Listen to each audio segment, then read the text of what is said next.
Армағайын біздің келесі көрсетейін деп отқан видеом. Штампованный лист 1,5-дық. Осында кубиктеу жолын көрсеткім келіп отыр, яғни қырын шығарып кубиктеу. Мындай посонда типа.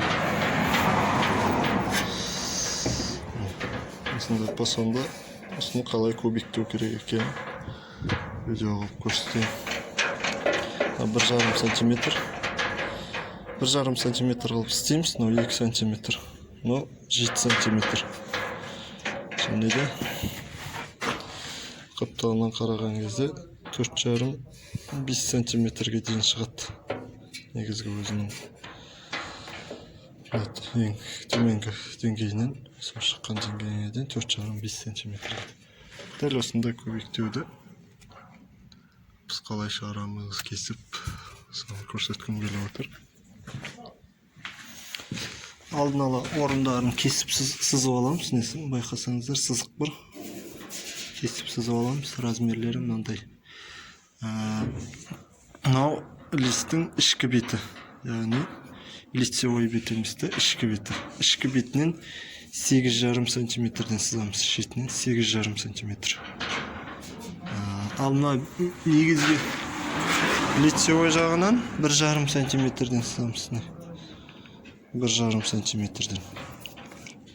Сонда мына беті ішке қайырылады.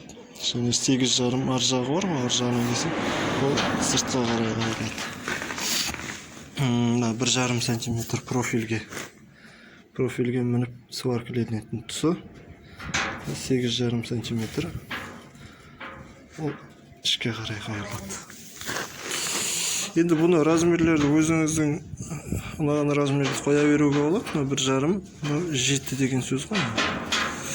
Сосын шеттерінен 2 сантиметрден алып тастаймыз. Негізі бұлай тұрған. Бұлай тұрып еді. Сонда қырынан 2 сантиметр, мына қарай 2 сантиметр. Сосын 8,5-дар біріккен жерге ұзыншақ қылып сызамыз. Екеуін біріккен қырына 2 сантиметрлерді қосып кесіп алып тастаймыз. Бүйтіп қайырған кезде бір-біріне тиеді. Сөйтіп сваркілеп шығамыз. Қазір жиналып сваркілеген кейпін көрсетемін.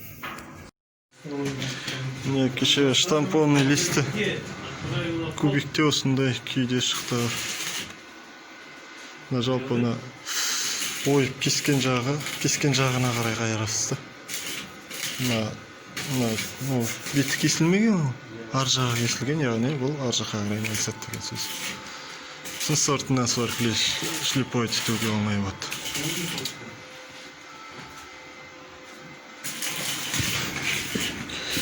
Осындай түрі бар.